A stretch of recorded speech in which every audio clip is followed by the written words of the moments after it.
지금 이 시간에는 우리 하나님의 말씀을 함께 보겠습니다. 요한 1서 3장 13절에서 15절까지입니다. 제가 봉독하겠습니다. 형제 자매 여러분, 세상이 여러분을 미워해도 이상히 여기지 마십시오. 우리가 이미 죽음에서 생명으로 옮겨갔다는 것을 우리는 압니다. 이것을 아는 것은 우리가 형제 자매를 사랑하기 때문입니다. 사랑하지 않는 사람은 죽음에 머물러 있습니다. 자기 형제 자매를 미워하는 사람은 누구나 살인하는 사람입니다. 살인하는 사람은 누구나 그 속에 영원한 생명이 머물러 있지 않다는 것을 여러분은 압니다. 아멘. 제가 말씀을 위해서 잠깐 기도하겠습니다. 사랑하는 주님, 이 시간 또 주님 주신 말씀을 폈습니다. 주님, 이 속에 담겨진 주님의 마음과 또 주님의 메시지가 우리의 가슴에 신비에 새겨질 수 있도록 주님의 성령께서 도와주시고 역사하여 주시옵소서. 우리 구주 예수님의 이름으로 기도하였습니다. 아멘. 오늘은 드디어 제가 생명의 공동체 이 시리즈 설교를 마치겠습니다. 다음 주일은 이제 추수감사주일이니까 또 우리 함께 추수감사에 대한 그런 말씀을 또 함께 생각하도록 하고요. 그 다음 주일 12월 1일부터는 이제 주일마다 이제 대강절을 맞게 됩니다. 대강절, 강림절이라고도 하는데요. 예수님의 오심, 그러니까 예수님의 탄생이죠. 그것을 기다리는 절기입니다. 원래 강림절 주일은 4번 드리고 그 다음에 이제 성탄 주일을 맞게 되는데 올해는 22일 날 크리스마스 성탄 주일 예배를 드리기 때문에 강림 주일 예배를 3번 드리게 되겠습니다. 오늘 말씀에서는 이제 생명의 시리즈 설교를 마치면서 가장 좀 핵심적이고 가장 중요한 부분, 좀 이렇게 아우를 수 있는 포괄적인 그런 내용을 담으면 좋겠다라는 그런 생각이 들었습니다. 그래서 우리가 이런 생각을 해보았습니다. 기독교 공동체가 예수님의 생명을 받은 그런 공동체이지 않습니까? 예수님의 생명을 받았으면 그러면 생명이라는 것은 이렇게 드러나게 돼 있죠. 행동으로나 말로나 표정으로나 나의 모습으로 드러나게 되어 있습니다. 이렇게 생명이 드러날 때 여러 가지 길로 나타날 텐데 그 중에서 가장 핵심적인 본질을 찾으라. 그러면 무엇이어야 할까? 그것은 바로 이제 사랑이라는 거죠. 사랑. 우리가 예수님께서 실제로 가르치셨고 또 행동으로 보여주셨고 죽음으로까지 우리에게 새겨주신 그 핵심적인 진리는 무엇이었습니까? 사랑이었죠. 그리고 그 예수님을 함께 모시고 다녔던 제자들, 사도들이 나중에 교회에 편지를 보낼 때 다양한 여러 문제들이 다양한 교회에 많이 있었습니다. 그러나 그들의 메시지의 또한 핵심은 무엇이었습니까? 사랑이었습니다. 그래서 우리는 이 사랑에 대한 이 주제가 신약 성경에 아주 충만하다라는 사실을 우리가 보게 되죠. 사랑의 사도라고 불리우는 사도 요한, 오늘 이제 요한 1서도 썼고 또 요한 복음도 썼죠. 그분은 90세 넘어까지 장수한 사도였어요. 좀 특별한 사도였죠. 다른 모든 사도들은 이제 일찍 순교를 당했는데 사도 요한은 자연사했다고 이렇게 알려져 있습니다. 그런데 이 예수님과 함께 살며 다니며 또 예수님께 들었고 예수님을 보았고 예수님을 만졌고 경험했던 그런 사도가 주님의 그 옛날에 그 있었던 모든 그 주님에 관한 것들을 생각할 때 딱 노년에 제일 강조하고 싶었던 거는 역시 또 사랑이었습니다. 그래서 요한복음을 이제 노년에 쓰게 되는데 요한복음도 주제가 사랑이죠. 3장 16절 다 아시죠? 하나님이 이처럼 세상을 사랑하사 독생자를 주셨으니 이는 저를 믿는 자마다 멸망치 않고 영생을 얻게 하려 하십니다. 사랑하셨으니 그 말이죠. 그리고 오늘 요한 1서도 보면 또 요한 1서도 거짓 교사들과 또 시달리는 그런 많은 정황들이 이제 벌어지곤 했습니다. 그러는 가운데서도 잘 논리적으로 좀 준비해서 잘 거짓 교사들이랑 싸워라 이렇게 말씀하는 게 아니라 서로 사랑해라. 서로 사랑해라. 이것이 공동체를 지키는 길이다. 이렇게 이야기를 해주는 주제를 우리가 간파할 수 있죠. 그래서 오늘 우리가 본문, 큰 글들의 본문 짧지만 이제 이것을 통해서 우리가 어떤 사랑의 공동체를 이룰 수 있을까? 성령께서 가르쳐 주시는 바가 뭘까? 우리 기대하면서 함께 살펴보도록 하겠습니다. 우리 사도 요한은 글을 쓸 때 다른 저자들도 사용했지만 특별히 많이 사용한 그 기법이 대조법입니다. 잘 아시죠? 요한은 빛, 그러면은 무엇을 얘기했죠? 어둠을 얘기했습니다. 죽음, 그러면 무엇을 얘기했죠? 생명을 얘기했습니다. 사랑, 그러면 무엇을 얘기했습니까? 요한일서 4장에서는 두려움, 그 다음에 또 사랑, 오늘 본문에서는 사랑과 미움, 이렇게 대조를 했습니다. 아니, 이것을 모르는 사람이 어디 있습니까? 빛이면 빛이고 어둠이면 어둠이고 다 쉽게 알 수 있는데 뭐 이걸 이렇게 계속해서 반복해서 이 대조법을 사용했을까 하는 그런 의아심이 들죠. 여기서 우리가 살펴보면은 빛과 생명과 사랑은 한 군이에요. 그죠? 그 다음에 어둠과 죽음과 두려움과 미움은 또 다른 한 군입니다. 반대되는 입장에 있는 군입니다. 그 모르는 사람이, 구별을 하지 못할 사람이 어디 있겠습니까? 근데 사도가 이렇게 대조를 사용하는 이유는 우리가 영적으로 내가 빛 속에서 경험하고 있는지 어둠 속에서 경험하고 있는지 모를 수도 있고 착각할 수도 있기 때문입니다. 이런 경우가 참 많습니다. 특별히 이제 예수님이 지적하신 바리새인들을 보면 이제 어둠, 죽음, 두려움, 미움 속에 살면서도 자기들은 빛과 생명과 사랑 속에 살고 있다고 착각을 했거든요. 그러니까 참 답답한 노릇이죠. 물리적으로 보면 명확하게 구별할 수 있습니다. 그런데 영적으로는 빛과 어둠을 분별하는 것이 이게 마스터할 수 있는 문제가 아닙니다. 내가 한번 빛과 어둠을 구별했다, 분별했다. 그래서 그 다음에 또 비슷한 상황이 왔을 때 내가 빛과 어둠을 분별할 수 있다는 보장은 없다라는 말씀입니다. 그래서 우리가 늘 주님의 성령의 빛 아래 있는 것이, 빛 가운데 있는 것이 중요하다라고 말씀을 드리는 거예요. 성령의 생명의 사랑의 빛 아래에서 내가 살고 행동할 수 있도록 매 순간 도와주세요라는 기도가 우리 누구에게나 다 꼭 필요하다라는 것을 강조해서 말씀을 드리는 것입니다. 오늘 3장 14절 본문 말씀 보면 우리가 이미 죽음에서 생명으로 옮겨갔다는 것을 압니다. 그래요. 그냥 느낌으로 압니까? 아니죠. 아니면 내 신념으로 압니까? 한번 구원 받은 구원은 영원한 구원이다. 이 교리를 믿으니까 압니까? 아닙니다. 그런 식으로 우리는 이 성경의 진리를 안다라고 말하지 않습니다. 뒤에 이어서 곧바로 그 말씀을 부연 설명해 주죠. 생명으로 옮겨갔다는 것을 압니다. 이것을 아는 것은 우리가 형제 자매를 사랑하기 때문입니다. 그러니까 사랑하지 않는 상태에 있다면 그럼 무엇을 의미하는 걸까요? 생명이 희미합니다. 죽음의 그림자가 드리워 있습니다. 좀 더 심한 경우라면 아예 죽음의 흉내를 내면서 살고 있습니다. 이렇게 말할 수가 있겠죠? 근데 본인은 모르죠. 본인은 내가 죽음 속에 있는지 생명 속에 있는지 영적으로는 잘 모른다 이런 말씀이죠. 영적 죽음 속에 있는지 생명 속에 있는지의 여부는 어떤 상황과 사건에 대해서 내가 어떻게 반응하는지, 그것에 대한 나의 습관은 무엇인지, 나의 딱 결정된 안목과 가치관은 무엇인지 이것을 확실히 하기 전에는 모를 수밖에 없다. 이런 말씀입니다. 자, 예를 들어서 아침에 이제 큐티하면서 말씀 이렇게 새기면서 은혜 받고 아주 성령 충만했어요. 나 오늘 정말 성령 충만해서 어떤 일이 있어도 내가 사랑으로 내가 이길 수 있다. 딱 확신하고 직장에 나갔는데 동료가 옆에서 괜히 깐죽깐죽 대면서 비아냥거리고 내가 한 일을 이리저리 들추면서 비난하고 얄밉게 굴어요.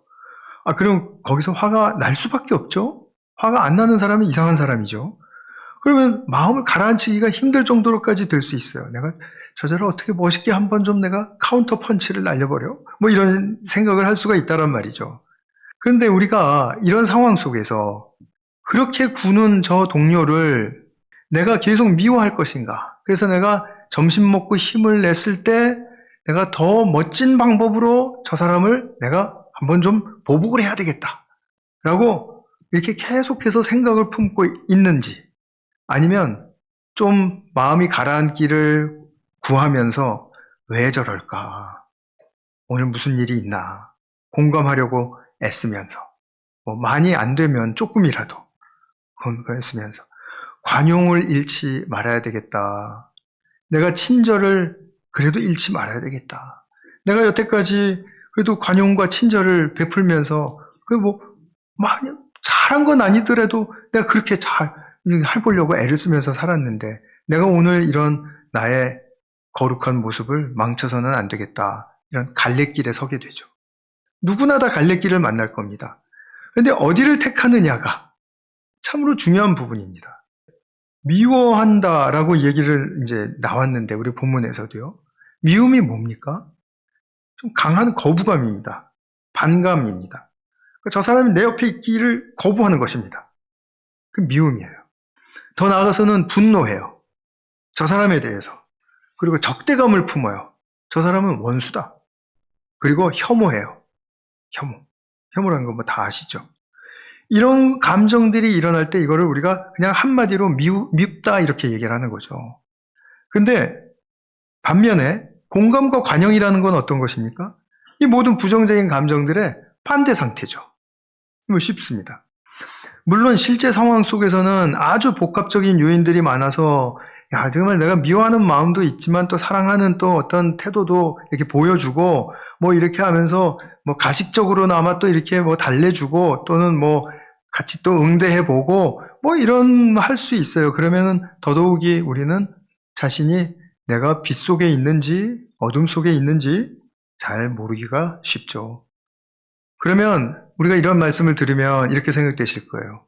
자, 한 번 받은 구원은 영원하다라고 얘기를 들었다. 예수님의 생명을 받았으면 그 생명은 내 안에서 영원하다라고 들었다. 그러면 나는 아직 구원받지 못한 사람인가?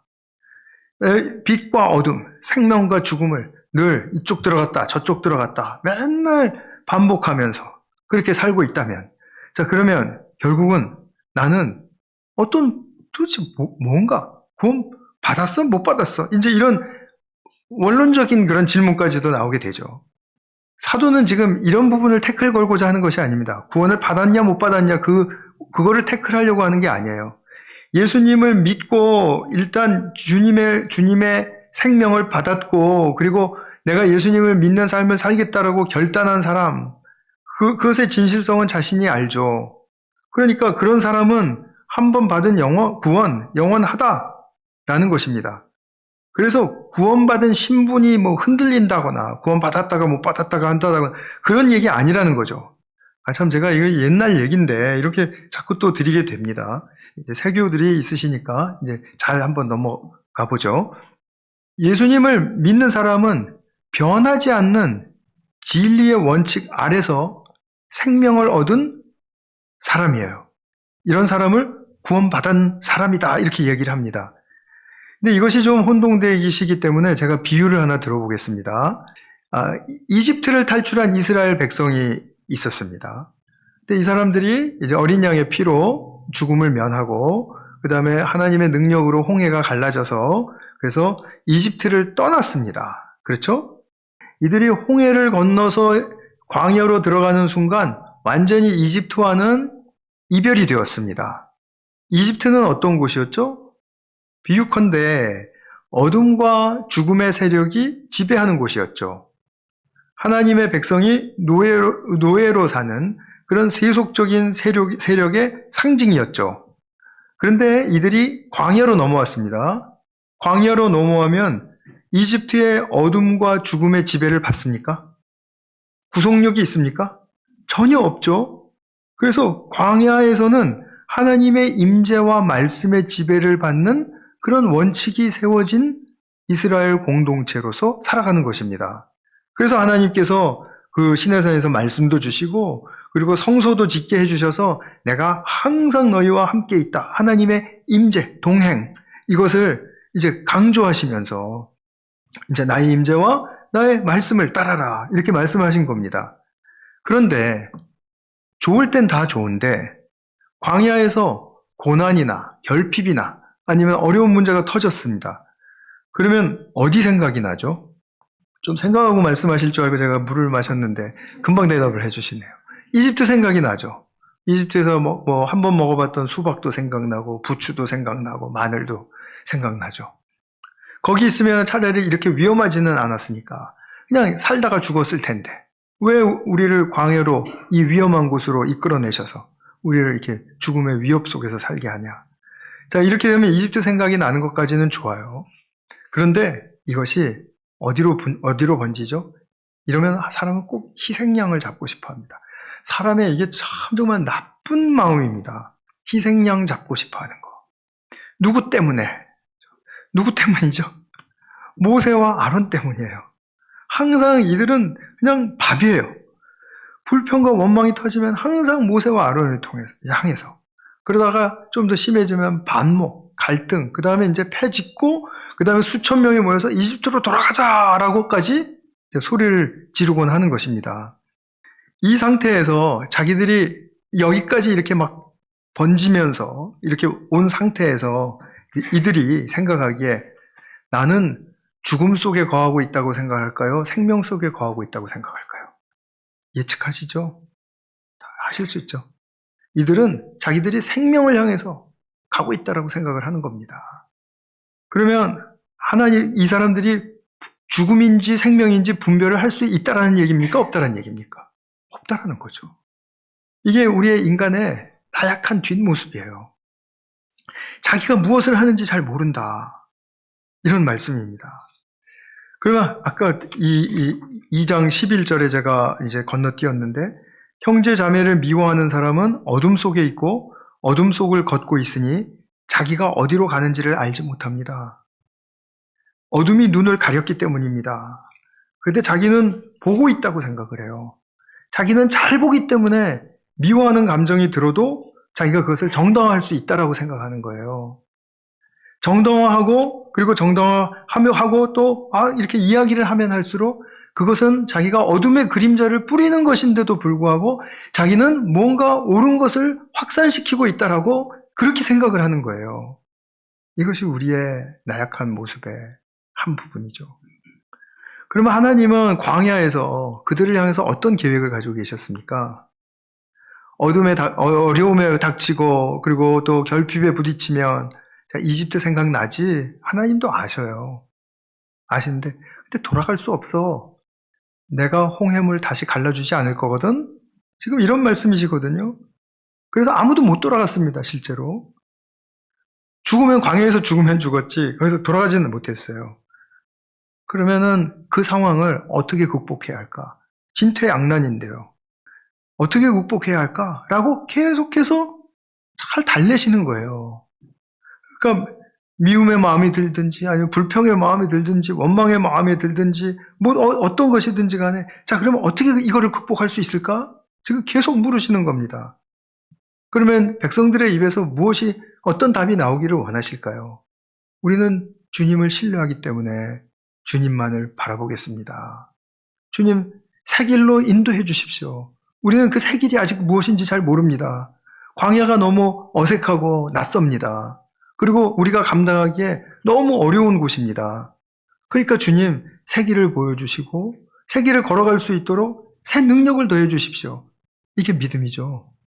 이게 믿음인데 우리는 그거를 미리 알지 못한다고 해서 계속해서 자꾸 옛 방향으로 우리 자신을 돌이키는 거죠. 그러니까 하나님께서는 그래서 너무 답답하시니까 민수기에 보면은 노새 지팡이에다가 뱀을 묶어놓고 그거 보면 산다. 좀 제발 이렇게 바라보면 사니까 그 경험하니까 날 좀 바라봐라. 지금 그런 말씀이셨지 않았습니까? 근데 우리는 계속해서 앞날을 또 현재 상황을 그냥 내 계산으로 잡고 내 판단으로 잡고 이제 가려고 하는 성향이 있다라는 거죠. 그 성향은 이집트를 출애굽한 그런 이스라엘 백성들뿐만이 아니라 오늘날 우리들에게도 똑같은 속성이 우리 작용하고 있죠. 그래서 동행하시는 하나님 봐라. 하나님 말씀 우리 듣고 하나님 말씀 꼭 붙들자. 하나님 말씀이 밥 먹여줍니까? 그래, 하나님 말씀이 밥 먹여준다. 그게 결국 광야 생활의 결론이었거든요. 하나님께서 내가 너희들을 굶주렸느냐, 목마르게 한 적이 있느냐, 신고 다니는 그 집신이었는지 뭔지 모르겠습니다만 하여튼 그것이 떨어진 적이 있느냐. 떨어지게 한 적 없잖아. 이런 말씀이잖아요. 하나님 믿고 사니까 그런 거 다 채워졌잖아. 지금 이런 말씀 아닙니까? 그리고 내가 정말 나의 백성들을 정말 옮겨주고 싶은 바로 그 약속의 땅에서 비추어지는 소망의 빛을 좀 보고 같이 가자. 그것이 우리의 희망 아니냐. 이런 말씀이신 거죠. 그래서 결론적으로 말씀을 드리면 광야에서 이집트 생각나는 것은 문제가 되지 않습니다. 마찬가지로 우리가 예수님을 믿었어도 내가 옛 삶의 습관이 일어날 수 있습니다. 옛날에 생각하던 사고방식이 또 일어날 수도 있습니다. 또 옛 삶의 재미, 짜릿함 이런 것도 기억납니다. 다 기억하시죠? 그런데 이것이 일어났다고 해서 우리를 정죄하시지 않아요. 이게 나쁘다라는 것으로도 얘기를 하시지 않아요. 문제는 이렇게 생각나고 이런 것들이 나도 모르게 일어난 그 상황을 어떻게 대처할 것인가, 어떻게 처리할 것인가, 그것에 대한 관심이 있으신 겁니다. 누가 나를 괴롭히면 미움의 감정이 일어날 수 있습니다.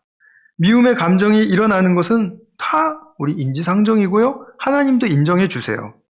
그러면 우리가 구원받아서 생명 속에 있는 사람이라면 그러면 선택할 수 있는 것이 무엇이냐라는 거죠. 계속 이 믿음을 발전시켜서 보복으로까지 갈 것인가 아니면은 지금 이 부정적인 생각 이것을 철저하게 나를 돌아보고 내가 어떤 존재인지를 알게 됨으로써 그럼으로써 내가 하나님 앞에 고백하고 그리고 하나님께 다시 한번 새 삶을 간구할 때 내가 어떠한 새 힘을 얻을 수 있는 어떠한 축복의 사랑의 힘을 얻을 수 있는 그러한 길이 열리는지를 우리는 아직은 모르지만 믿고 하나님께 그것을 의탁드릴 수 있다는 말씀입니다. 옛삶이 생각나고 또 미움이 싹트고 그럼 이것을 계속 발전시켜서 원망, 불평, 은밀한 행동 또는 어떤 술수를 강구하고 또 보복의 행동으로 나아가기 전에 빛의 세계를 붙들고 새 삶의 길을 쟁취해야 된다. 여기서 우리의 이제 내적인, 영적인 엄청난 용기와 실행이 필요한 거죠. 내가 이 억울한 상황 속에서도 나는 지금 하나님을 붙들겠다. 이거죠. 그러면 하나님께서 내버려 두시는 적이 없습니다. 이것이 구원받은 성도가 옛 삶을 이길 수 있는 길이고 이 새 길은 반드시 사랑의 세계로 인도해 주세요. 그래서 나를 진짜 실제로 지금까지는 없었던 사랑이 생기게 해주세요. 사랑의 창조의 능력이 발휘된 것입니다. 그러면 나는 한치 성장한 것이죠. 이건 기쁜 일이죠. 그래서 이 사랑에 대해서 제가 조금 더 설명을 드리려고 해요. 소제목은 사랑받을 권리인데요. 여러분 사랑받을 권리 있으십니까? 오늘도 역시 성가대 쪽에서 그것도 저의 우편의 성가대 쪽에서 분발하십시다. 좌편의 성가대 분들 잘하시고 있어요. 공동체 안에서 우리가 지내가면서요 항상 행복하고 항상 사랑이 넘치는 것은 아니죠. 그렇다고 해서 우리가 이 공동체 다니면서 좀 불행을 느껴요. 그럼 당연한 겁니까? 그것도 아니죠. 어둠과 두려움과 미움 속에 살아도 괜찮다는 뜻 아니죠. 그죠? 나의 사랑이 넘치는 건 아니다. 항상 넘치는 건 아니다. 그건 인정을 하면서도 내가 미움 속에서 살아도 된다. 두려움 속에서 살아도 된다. 어둠 속에 거해도 된다. 이런 건 아니죠. 그것도 아니죠, 사실. 왜 그렇습니까? 사람은 우리 모두가 다 각자가 하나님께로부터 창조될 때 하나님의 손길로 지어졌습니다. 그 사랑의 손길로요. 또 우리가 지어진 다음에는 보시기 너무 좋다라는 평가를 받은 존재들입니다. 그렇죠? 그리고 하나님이 우리 그 존재에게 숨결을 불어넣어 주셨습니다. 그 사랑의 숨결로요. 그러니까 우리는 사랑의 손길로 지음받고 사랑의 숨결로 정말 아름다운 생명의 존재가 된 것이죠. 그렇기 때문에 이게 원래 우리 본래 인간의 그 본성, 속성이기 때문에 그 어느 누구도 사랑받는 것이 어색하거나 특별한 일이 될 수가 없습니다. 이건 너무나 정상적인 일이고 보편적인 일이고 항상 있어야 할 일인 것입니다. 자, 우리가 이제 아기를 낳고 그다음에 아이가 이제 자라요. 2살, 3살, 4살. 그런데 엄마 아빠가 막 사랑해 주는데 애가 막 어색해해요. 정말 상상만 해도 이상하지 않으십니까? 그죠? 내가 뭐 특별한 일을 할 때만 엄마 아빠가 나를 사랑하는 거 아니야? 뭐 이렇게 생각하면서 계속해서 엄마 아빠 비유만 맞춰주려고 그래요. 그러면 부모 마음이 슬프겠죠? 우리 사람이 나는 사랑받을 권리가 있는 그런 존재라는 이 의미를 거기서 살려내야 되는 것입니다. 자, 옆에 분에게 한번 말씀해 보시죠. 나는 사랑받을 권리가 있는 사람입니다. 인간은 늘 조건 없는 사랑을 받으면서 살아가도록 지음받은 존재예요. 하나님은 이미 그렇게 하고 계셨는데, 그런데 인간의 타락이 인간 세계 속에서 이 소중한 진리를 잃게 만들었습니다. 그래서 어떻게 들으면은 당연한 말, 특별해야 사람들의 사랑받는 존재가 된다라는 그 하나님의 의도치 않으신 길을 주장하면서 살아가는 것입니다. 이건 반하나님적인 일인데, 그렇게 하면 하나님이 기뻐하신다 그러고, 그리고 거기다가 거짓말을 막 붙이니까, 우리는 또 본의 아니게 거짓 선지자 노릇을 하고 사는 거예요. 창조의 이 진리를 확실하게 깨우치면, 난 사랑받을 권리가 있다. 물론, 조금 전에 그렇게 말씀하신 것처럼, 그렇게 말로는 안 하죠. 말로는 안 하지만, 나는, 맞아. 나는 그런 존재로 지음받았어. 그런데 타락으로 말미암아 내가 그걸 잃어버렸다가 나 그 예수님이 회복해 주셔서 다시 찾았어. 그러니까 일단 나는 예수님의 사랑받을 권리를 회복받은 거예요. 그리고서는 그 회복받은 권리를 잘 행사할 수 있도록 하나님께서 불러 모아주셨어요. 먼저 그런 사람들을 어디로요? 교회로. 그러니까 교회 안에서는 난 사랑받을 권리가 있습니다. 얘기해도 그렇죠 하고 박수 쳐주고 그리고 안아주고 그리고 격려해 줄 수 있는 겁니다. 아니 지만 사랑받겠다 이런 게 아니고요. 물론 사람의 성향에 따라서는 또 그럴 수 있죠. 그죠? 또 뭐 그렇게 못하는 사람도 있고요. 그러면 누구나 다 똑같다라는 것입니다. 그 어느 누구도 예외가 되지 않습니다. 사랑받고 싶지 않은 사람이 있습니까? 그렇지 않습니다. 사랑받는 것이 염치가 없는 일처럼 느껴지십니까? 죄송하지만 아직도 타락의 여파 속에 있습니다. 죽음과 어둠과 그죠? 그 속에 있습니다. 그렇게 생각이 되면 안 되는 겁니다. 분명한 것이죠. 그러니까 특별히 우리 좋은 사람들, 너그러운 사람들, 또 이렇게 착한 사람들 뿐만이 아니라 부족하거나 말썽을 부리거나 어쩌던 사람도 다 사랑받아야 된다. 사랑 채워줘야 된다. 여기서 이제 우리가 지혜가 필요한 겁니다. 지혜. 어떻게 저 사람을 사랑을 채워줘야 할 것인가. 자, 그러면 반대로 형제 자매를 미워하는 사람은 어떤 사람이냐라고 말을 하냐면 살인하는 사람이래요. 지금 여기 우리가 나왔죠. 자기 형제 자매를 미워하는 사람은 누구나 살인하는 사람입니다. 물론 이 말씀은 거짓 교사들 그리고 거짓 교사들과 함께하는 그 무리들이 그 사람들을 이제 미워할 때 하는 그러한 이야기를 이제 시작을 했습니다. 그러나 이것은 그것으로만 보기는 좀 너무 우리의 양심의 빛이 강해요. 그래서 이거 우리 사이에도 해당될 수 있는 말이네 하는 말씀으로 이게 받아들여야 됩니다. 그래서 형제를 미워하는 사람은 누구나 살인하는 사람이랬는데요. 이게 지금 너무 비약된 말이라고 생각되지 않으십니까? 그런데 사도는 지금 이 말을 굳이 하는 이유가 하나님의 사랑의 세계에서는 정말 그렇다라는 것을 말씀하고 싶으셨던 거예요. 이런 것입니다. 내가 저 지체가 미워요. 근데 미워도 우리는 같이 해야지. 미워도 다시 한번 이렇게 해야지. 이런 게 아니라 제가 미우니까 저 사람 없어졌으면 좋겠어. 이 말은 곧 저 사람 죽었으면 좋겠어 라는 말을 굉장히 돌려서 부드럽게 한 말입니다. 인정하십니까? 사랑의 세계 속에선 그렇습니다. 잘 생각해 보십시오.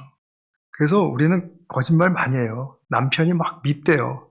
사실은 죽으면은 아찔한데, 싫은데 막 밉대요. 그거 거짓말이에요. 그거는 그냥 애교로 봐주시면 돼요. 그러니까 우리는 이 아찔한 이 영적 사랑의 세계에서의 기준을 받아들이지 않을 수가 없죠. 이것이 이거 중요한 문제인데? 이거 절실한 문제인데? 이거 나 잘못하면 나 이 시험 통과하지 못하겠는데?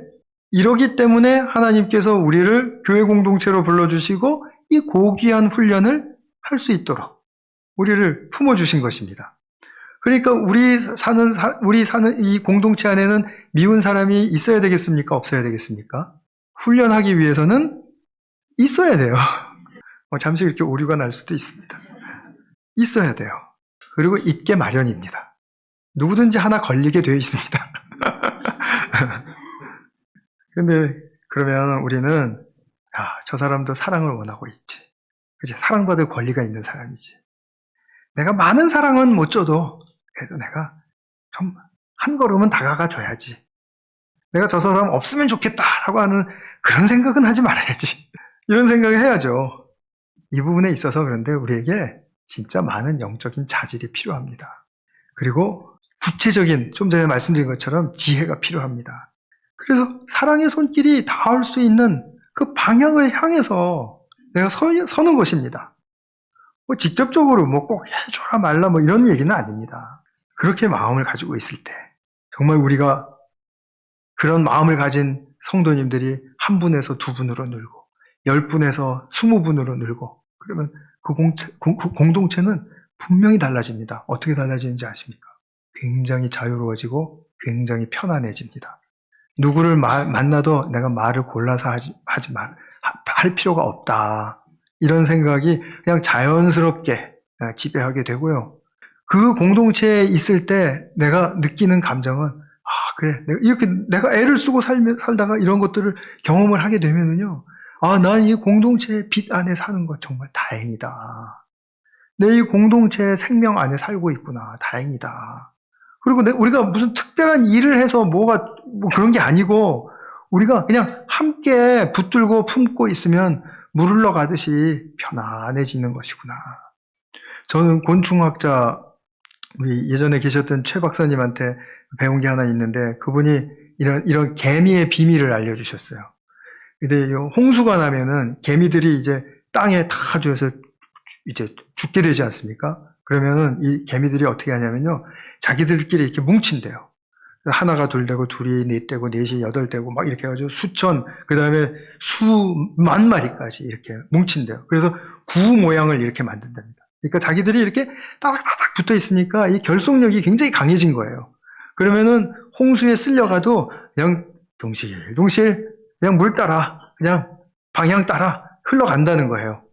그렇게 해서 나중에 이제 무태 가까운 바위에 이렇게 탁 부딪히면은 자연적으로 그 충격 때문에 딱 깨지겠죠? 그러면 자기들이 또 다 살아가지고 각자가 이 땅으로 다 흩어져서 가서 또 산다는 거예요. 그리고 또 번식하고. 개미는 멸절되는 법이 없습니다. 아시지 않습니까? 그리고 불개미의 위력. 그것이 미국을 지금 막 올라가고 있잖아요. 그러니까 이렇게 개미들이 자기들이 그냥 뭉쳐서 편안하게 가만히 있는 거예요. 그러면은 흘러서 가다가 딱 부딪혀서 무슨 일 생기면 그러면 그때 가서 내가 가야 할 길을 가면 돼요. 이런 식이라는 거죠. 세상의 많은 집단들은 가시적인 목표를 세워놓고 목표 달성 얼마이며 1기부터 몇 기까지 나누어서 딱딱 애쓰고 평가하고 그렇게 익숙해진 분들이 교회에 와서도 그렇게 하지 않으면 뭐가 일을 안 하는 것 같고 못하는 것 같고 하다라는 그런 생각을 많이 하실 수 있을 것 같습니다. 이번에도 제가 올랜도 잘 다녀왔는데요. 정말 기도해 주셔서 감사해요. 올랜도 잘 다녀왔는데 그 교회 가니까 게시판에 5, 6, 30 딱 이렇게 써 있는 거예요. 그래서 5, 6, 30은 뭘까? 그리고 봤더니 5대양 6대주에 30명 선교사 파견. 멋있었어요. 네, 뭐 할 수 있습니다. 제가 그 교회를 욕하려고 그러는 거 절대로 아닙니다. 그런데 저는 거기에 따르는 많은 파생되는 일들을 미리 보게 됩니다. 저거를 다다랐을 때는 1기에서는 됐는데 2기에서 또 될까? 하는 그런 또 조바심이 또 있을 것이고, 또 못했으면은 우리는 해도 이렇게 안 되네. 이거 1기가고 2기가도 또 안 되네. 이거 뭐 괜히 하는 거 아니야? 하고 괜히 자책할 것이고, 완전히 불필요한 어떤 감정과 소모적인 그런 모습으로 교회가 될 수 있지 않을까. 물론 그 교회는 그렇게 안 될 거라고 저는 믿습니다. 믿고 싶습니다.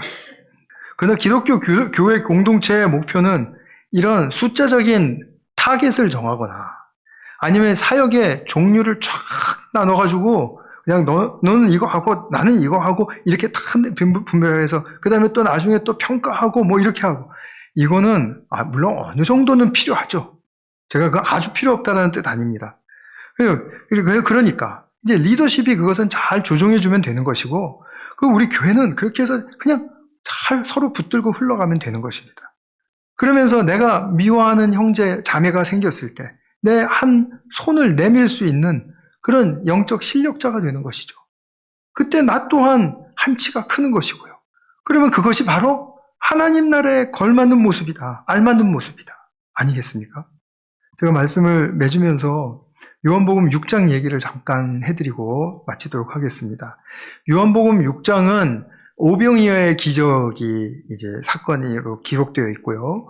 그 다음에 쭉 길게 해설이 되어 있어요. 근데 사도 요한은 이 오병이어의 기적을 영생과 연결을 시켰습니다. 사도 요한은 모든 사건을 거의 영생과 연결을 시켜서 요한복음에서 이야기해 줍니다. 근데 이 오병이어의 기적을 체험한 사람들이 이제 예수님이 딴 데 가셨다는 얘기를 듣고 예수님을 쫓아오잖아요. 그리고서는 이제 물어요. 예수님께. 뭐라고 묻냐면, 우리가 무엇을 하여야 하나님의 일을 하는 것입니까? 아마 이 사람들은 하나님의 일이 자기 세속적인 일과는 좀 더 다른 차원이라고 느꼈던 것 같아요. 그러니까 정확하게 하나님을 일을 한다는 것이 무엇인지 말씀해 주십시오. 이렇게 물었습니다. 그랬더니 예수님께서 하신 대답이 무엇이었습니까? 한번 같이 읽어볼까요? 하나님께서 보내신 일을 믿는 것이 하나님의 일이다. 아니, 믿는 것이 일이라고요? 믿는 건 일이 아닌데요. 믿는 건 믿는 거지. 생각으로, 그냥 결단으로 하는 거지 왜 일입니까? 그런데 예수님은 이 말씀을 분명히 하셨던 것 같아요. 그래서 예수님을 믿는 것이 하나님의 일이랍니다. 근데 우리가 사도 요한의 이 이야기를 배경을 자꾸 좀 이렇게 연결을 시키면서 보면 금방 이해가 됩니다. 아까 제가 말씀드렸던 요한복음 3장 16절에 이는 저를 믿는 자마다 무엇을 얻는다고 했죠? 영생을 얻는다라고 했죠. 생명을 얻는다고요. 자, 믿는 자는 생명을 얻어요. 그러면 생명을 얻으면 생명이라는 속성 자체가 그냥 얻은 상태로 가만히 있습니까? 아니면 행동으로 드러나오게 되어 있습니까? 당연히 후자죠. 행동으로 드러나오게 되어 있어요. 이 행동으로 드러나오게 되어 있는 것을 오늘 본문에서는 사도 요한이 그 공동체의 특별한 사정을 보고 형제 자매를 사랑하는 것이다, 이렇게 이야기를 해줬습니다. 저는 아멘 소리가 우레와 같이 터져 나올 줄 알았는데 형제, 우리가 죽음에서 생명으로 옮겨갔다는 것을 우리는 압니다. 이것을 아는 것은 우리가 형제 자매를 사랑하기 때문입니다 라고 아까 우리 14절 말씀에서 보셨잖아요. 그러면 영생을 얻었으면 영생을 얻은 것은 형제 자매를 사랑하는 것이다. 이것은 어떤 우리의 선한 한 행위 중에 하나가 아니라 이건 완전히 기본이죠. 펀더멘털입니다. 이것이 없으면 기독교의 모든 행위와 그리고 모든 업적은 다 그냥 사상 누각입니다. 예수님이 말씀하신 대로 모래 위에 지은 집이 되는 것입니다. 이것이 빠져 있으면, 이것이 강조가 되지 않으면, 이것이 기본이지 않으면 우리는 어떤 훌륭한 일을 하고 어떠한 많은 일을 해도 결코 그것 자체가 우리에게 또 하나님에게 자랑이 될 수가 없습니다. 이것이 돼야 되는 거죠. 사랑하는 성도님들, 올해 동안에 이제 영생을 누리는 경험을 많이 하셨습니까? 형제자매를 사랑하는 경험을 많이 하셨습니까? 그 말씀이죠. 더 하시고 싶으시죠? 아직 한 달 반 남짓 남았습니다. 영적 실력을 마음껏 발휘하셔서 형제자매를 미워한 일이 있다면 좀 털어버리시고 사랑의 구체적인 실현이 함께 하시는 우리 성도님들 되시기를 축원합니다. 이제 기도하겠습니다. 사랑하는 아버지 하나님, 정말 우리에게는 삶의 기본이 있습니다. 그것은 우리가 사랑받는 존재로 지어졌기 때문에 서로 사랑하는 일임을 정말 저희들이 스킵을 할 수가 없습니다. 이런 가운데 우리에게 하나님께서 이루실 영광스러운 일은 우리가 새 길을 주실 때 그 길을 함께 격려하며 걸어가는 것입니다. 그것이 어떠한 것이든 우리는 순종하며 걸어갈 수 있는 준비를 하게 되는 것입니다. 주님, 그러한 삶을 우리에게 허락해 주셔서 감사드립니다. 진짜 삶을 살게 해주셔서 감사드립니다. 주님, 저희들이 속는 삶에 자꾸 넘어가는 그러한 삶을 과거에는 살았지만 그러나 이제는 저희들이 넘어가지 않는 그런 정말 사랑으로 견고한 그런 주님의 자녀들의 삶이 이루어지게 하여 주시옵소서. 우리가 함께하여 주시는 주님의 임재, 그리고 늘 귀에 들려주시는, 마음에 들려주시는 하나님의 말씀, 그리고 성령의 도우심, 우리 예수 그리스도의 구주와 주가 되심, 바로 이것이 우리들 새 삶에 합당한 그런 축복의 근원이고, 그리고 우리가 의탁해야 할 그런 하나님의 축복임을 믿고 감사와 찬양을 올려드립니다. 예수 그리스도의 이름으로 기도하였습니다. 아멘.